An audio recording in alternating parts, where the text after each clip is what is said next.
dier. O my vriend, skyn jy helder vir jou Heer, soos 'n glinsterende ster in die nag, met 'n gloed wat niks op aarde kan verdof, stralend in die donker nag tot sy lof, stralend in die donker nag tot sy lof.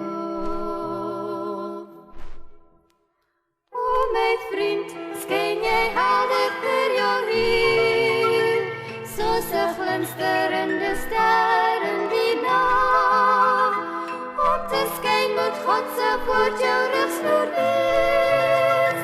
moet jy toelaat dat sy Gees in jou heers, moet jy toelaat dat sy